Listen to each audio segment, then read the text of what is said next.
और आज हम तुमको कलयुग की एक ऐसी शक्ति बताने जा रहे हैं, आपके दिमाग की नसें खुल जाएंगी। कलयुग की एक ऐसी शक्ति पर चर्चा करेंगे। अगर कोई चाहता हो कि हमें कोई हरा ना पाए, घर में, परिवार में, द्वार में, संसार में, समाज में, पॉलिटिक्स में, काम में, धाम में, तो आज की कथा सुन लेना, तुम्हें जिंदगी में कभी हार का मुंह नहीं देखना पड़ेगा। अगर आप लोग किसी विषय में हारना नहीं चाहते तो आज की कथा सुनो। याद रखना, जो मनुष्य धार्मिक होता है वो दुख को भी सुख में बदलने की क्षमता रखता है। उसकी दृष्टि, उसकी विचारधारा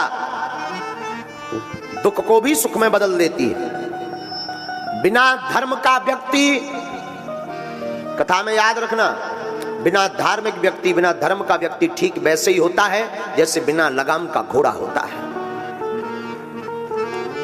जिस प्रकार घोड़ा परम स्वतंत्र होता है, वैसे ही बिना धर्म का व्यक्ति भी बिना लगाम का होता है। और लगाम धर्म की जरूर होनी चाहिए। धर्म का मतलब यह नहीं है कि आप कथा में बैठ गए, आप शंकर जी को मान रहे हैं, आप हनुमान जी के भक्त हैं तो आप धर्मात्मा हो गए। धर्म का मतलब यह है कि आपके सामने कोई भी सनातनी हिंदू अपना धर्म का परिवर्तन न करवा पाए। आपके सामने आपके धर्म की अवहेलना ना हो। धर्म का मतलब यह है। और याद रखना, दो धर्मों का कभी झगड़ा नहीं हुआ है, कभी नहीं हुआ है। धर्म तो एक ही है, सनातन वैदिक धर्म, बाकी पंथ हैं। याद रखना मेरे पागलों, दो धर्म का कभी झगड़ा नहीं हुआ। झगड़ा हमेशा धर्म और अधर्म का होता है, दो धर्मों का हो ही नहीं सकता। लाइट में केवल करंट में अर्थिंग और अर्थिंग दो वायर लगा दिए जाएं बल्ब में, तो क्या बल्ब जलेगा? जवाब दीजिए, बोलिए, क्या करना पड़ेगा? अर्थ के साथ फेस देना पड़ेगा। हाँ जी अन्ना जी, न्यूट्रल के साथ में हाँ जी अन्ना जी, तभी जलेगा ना। वैसे ही दो धर्म की कभी लड़ाई नहीं होती, लड़ाई हमेशा धर्म और अधर्म की होती है। तो आज हम आपको जो सूत्र देने वाले हैं, तुम अपने कर्म से मत भटको। दुनिया आपके ऊपर क्या कर रही, आपसे क्या कह रही, मत घबराओ। एक महात्मा नदी में स्नान कर रहे थे। स्नान करते करते वो देखते हैं कि एक बिच्छू बहता हुआ चला जा रहा। महात्मा को लगा कि हमें बचाना चाहिए वरना ये मर जाएगा। महात्मा ने अपना हाथ लगाया, बहते हुए बिच्छू को हाथ पर रखा और फेंकने की तैयारी की तो उसने डंक मार दिया, काट दिया। महात्मा के हाथ से बिच्छू गिर गया। महात्मा ने हाथ फटकारा, फिर वो बिच्छू भागने लगा, बहने लगा। महात्मा ने फिर हाथ लगाया और हाथ पर रखा, वो बिच्छू ने फिर काट दिया, वो फिर गिर गया। महात्मा ने फिर हाथ फटकारा, विदिन 50 बार बिच्छू ने काटा। हाथ नीला पड़ गया, जहर चढ़ गया, हाथ में सुन्नपन आने लगा। नदी के किनारे हमारे तुम्हारे जैसा कोई एक सज्जन खड़े हुए थे। उन्होंने कहा, ये बाबा पागल हो क्या तुम, तुम्हारी बुद्धि सठिया गई? वो काट रहा और तुम उसे ही बचाने का प्रयास कर रहे हैं, ऐसे को मरने दो।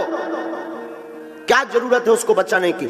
जो काट रहा हो, जिसके साथ तुम अच्छा कर रहे हैं, वो बुरा कर रहा है, तो क्या आवश्यकता है उसको बचाने की? क्या जरूरत है उसको हाथ पर रखने की? क्या आवश्यकता है? महात्मा ने मुस्कुरा कर कहा कि श्रीमान, बात तो तुमने बहुत अच्छी बोली पर यह सोच बहुत छोटी है। श्रीमान याद रखो, जब वो बिच्छू अपनी प्रवृत्ति नहीं छोड़ सकता, बिच्छू जब काटना नहीं छोड़ सकता, तो साधु बचाना कैसे छोड़ देवे? वो अपना काम कर रहा, हम अपना काम कर रहे। वो मरते मरते भी अपनी आदत नहीं छोड़ रहा और हम जीते जीते अपनी आदत छोड़ दें।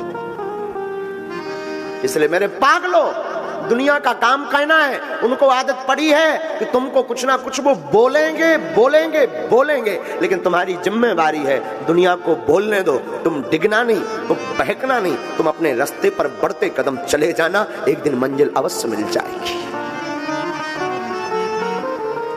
चाहे वो मंजिल परमात्मा को पाने की हो, या वो मंजिल आपकी जिंदगी की हो, या कोई पद पाने की मंजिल हो, या प्रतिष्ठा पाने की मंजिल हो, या भगवान को पाने की मंजिल हो, लोगों को कहने देना, लोग कहते रहेंगे, तुम बढ़ते जाना और एक दिन मंजिल पा जाओगे मेरे पागलों।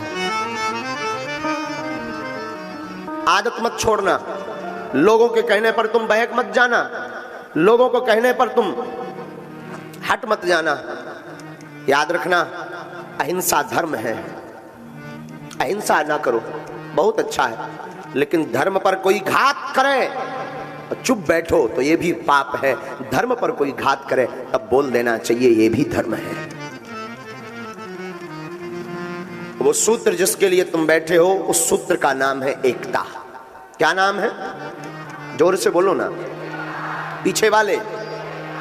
त्रेतायाम मंत्रम शक्तिश्च ज्ञान शक्ति कृते युगे, द्वापरे युद्ध शक्तिश्च संघे शक्ति कलियुगे। त्रेता युग में मंत्र की शक्ति थी, सतयुग में ज्ञान की शक्ति थी। जो त्रेता में मंत्र जानता था वो बलवान था, सतयुग में जिसको ज्ञान था वह बलवान था। और द्वापरे युद्ध शक्तिश्च, द्वापर युग में जो युद्ध जीतने की कला जानता था वह बलवान था। लेकिन कलयुग में ये तीनों नहीं है। कलयुग में संघे शक्ति कलयुगे, कलयुग में एकता ही शक्ति है, वही बलवान है।